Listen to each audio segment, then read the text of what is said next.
fine. I was listening to Grecian Foye yesterday, Wiggy, and Foye made a great point.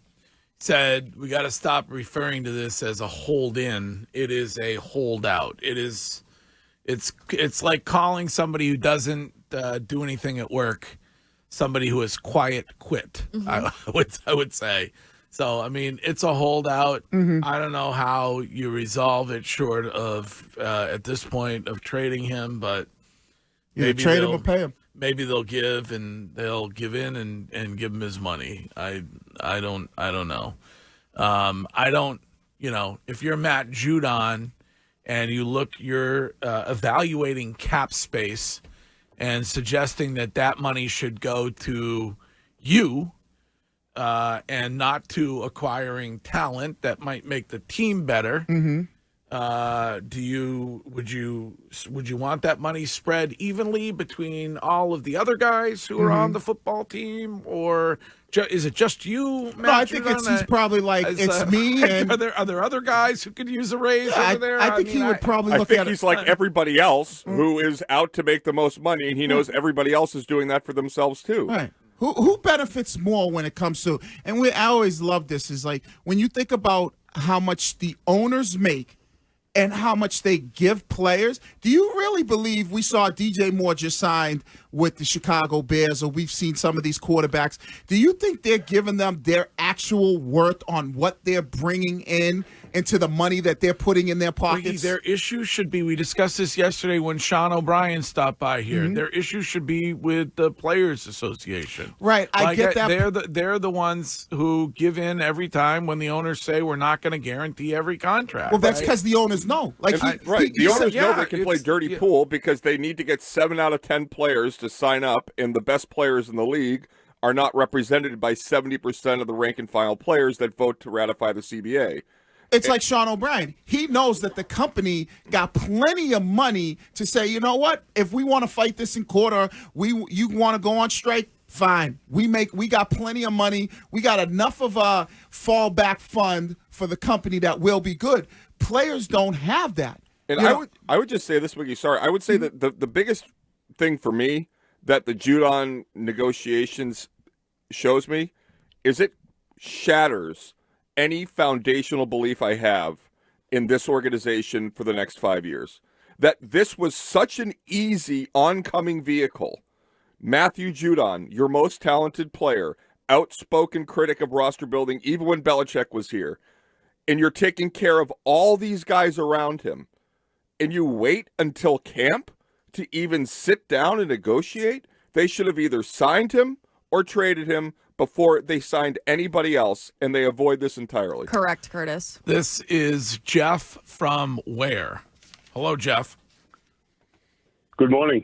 What's up? Hey, I just wanted to, first-time caller, just wanted to call and say I love the show. And, Greg, I'm 110% behind you on this Matt Judon thing. This contract negotiation thing is just getting out of control. They need to trade him. Yeah.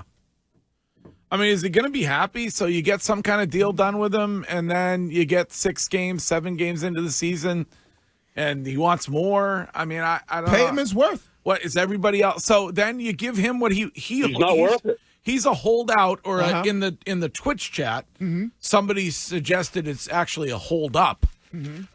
So he's a holdout. He gets his money. He gets his way. And then isn't everybody else going to go, all right, I'm going to do the same thing? No, but everybody else can't do that. Yeah. Okay. Anybody that's Matt Judon's level, though, or above will. So the front office has to consider that. But that's a pretty high level. Like when you get to that level, that means you are a huge contributor to the success of your football team, your franchise, whatever it is. Not everybody can do that, right? Do you think they feel Godchild's the other one? Do you think he's on the same level as Judon? Or are they like, you know what? All right, whatever, we'll ship you out of here. Yeah. And our defense, won't miss a beat. Yeah. So even though some people might try it, you got to have that type. It's like the great movie we all love with Tupac and Omar Epps. You got the juice now. You got to have the juice to be able to sit there and do what we're seeing Matt Judon do, or Trent Williams, or Brandon Ayuk, or Jamar Chase. What about David Andrews? Like, so you give Matt Judon more money? Isn't David Andrews going to be entitled to step up and go, hey, wait a minute, I want my deal redone? If he feels that way. But David Andrews doesn't play a premium position. Like, defensive end right now is outside of quarterback and wide receiver, the third most important, highest paid position.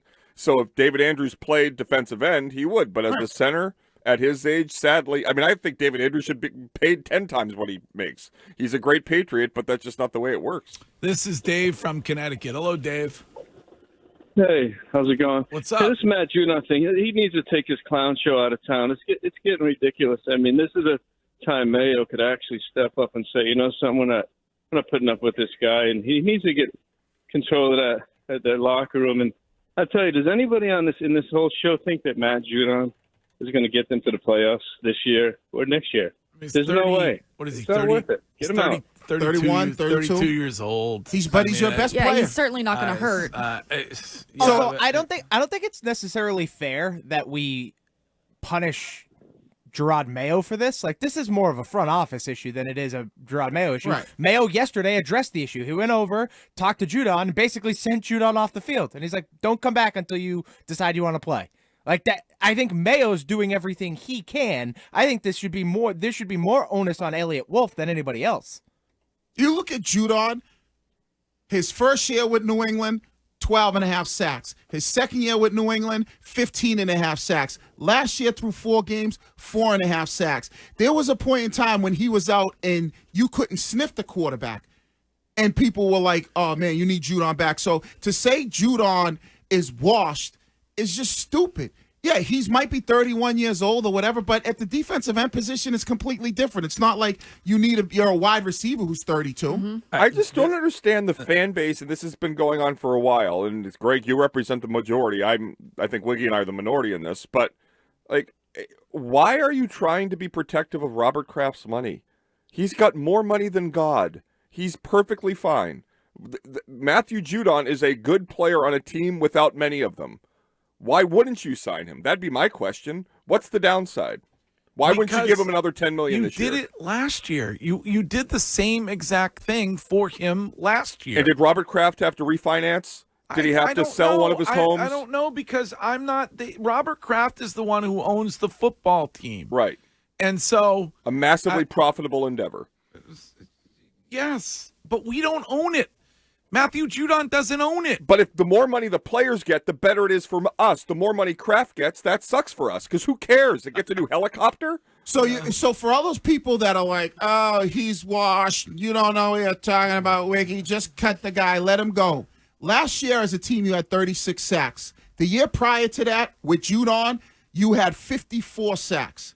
And what Curtis is right. When you look at positions in the National Football League, when it comes to positions of importance, it's a quarterback, defensive ends, wide receivers, and tackles, offensive tackles.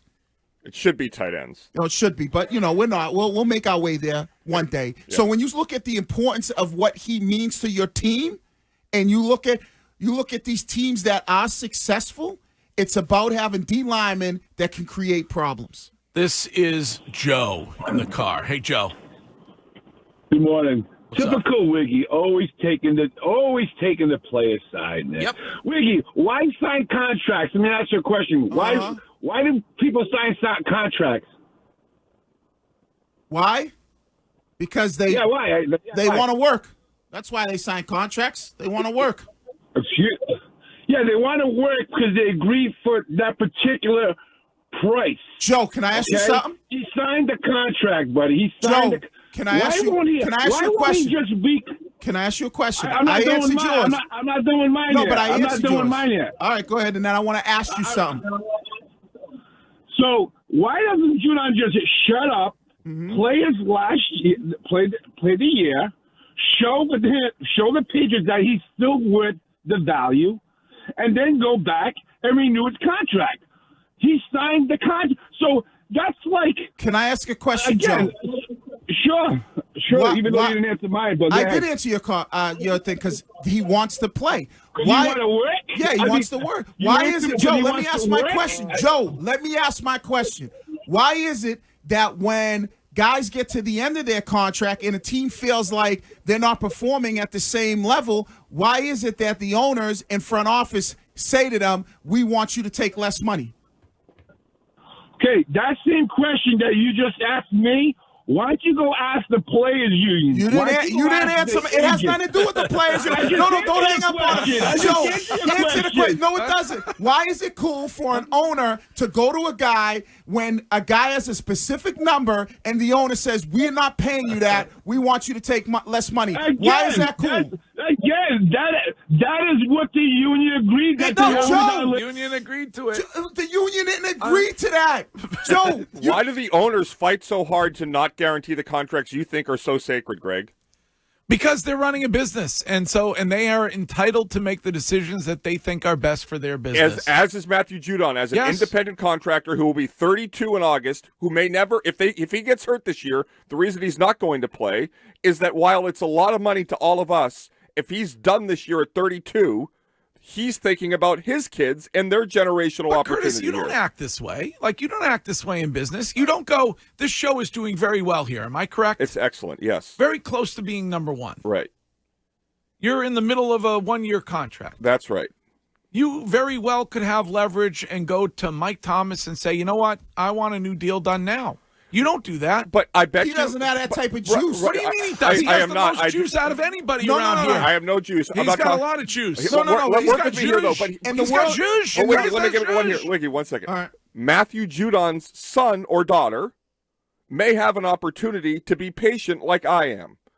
Does that make sense? I have privilege that I have growing up with support from my family that I think I need to be very good at what I do. This company's been good to me, and I view things differently, but I am afforded that privilege.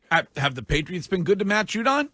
Were they good to him last season when he wanted a new deal? I think they've been good to each other. Right. So I asked Joe the question, why is it that anytime I bring that up, nobody ever can answer it? He goes, well, it's the players union. Well, guess what? In the CBA, players have the ability to hold out. So this is something that they have the ability to do. But when I ask you, Greg, and all these others, Joe, who called in, why is it cool for an owner to go to a guy who they feel like might not be performing at the level and go, we don't want to honor your contract. We want to take less money, pay you less money. Why is that cool? They generally get that money at the end anyway. No, they don't. Yeah, they do. No, they don't. They do, Wiggy. They get money at the end of these deals all the time. Well, then why NFL would they fight so do. hard for it, though? Yeah. Here's Paul. Hello, Paul.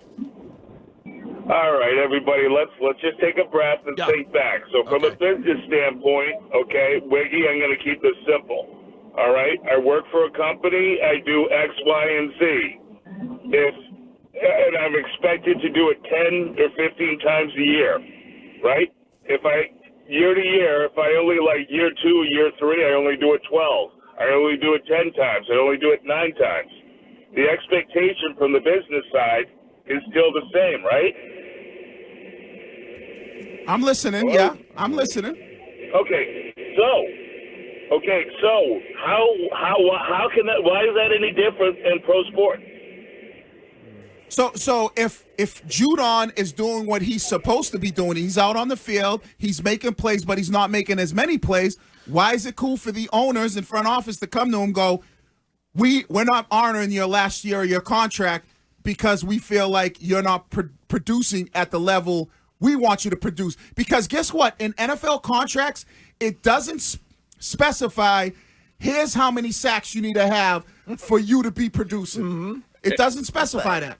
But he should. I mean, if you're injured, if you faced injuries in the last year, don't you think that plays into an owner of a team, like on the business side, to say, well, I'm not sure if we want to up the contract right now or give you more money because we haven't seen the production in the last season because you were hurt. Okay, so because you were hurt. Okay, so guess what?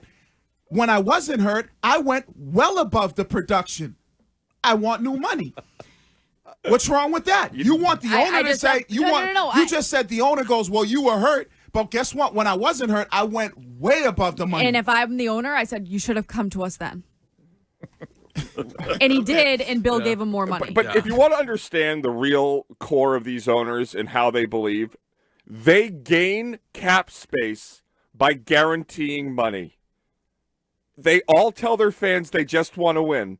The way they can win is by guaranteeing a contract, which the player wins and the team wins, because it allows you more money to spend against the cap the owners created to collude against the players. Yet they don't do it. They give the impression that they care, when the reality is, if they really did, they guarantee the contracts and they can make a super team. And Greg, what's the our Odyssey app? We have the rewind, right? Joe should go back and listen to my lead. Was I pro player or pro team or pro ownership? You were pro ownership in your lead. So I go both ways. You do. You do go both ways. We've often discussed that behind your back here. It's all right. All right. We'll see what happens.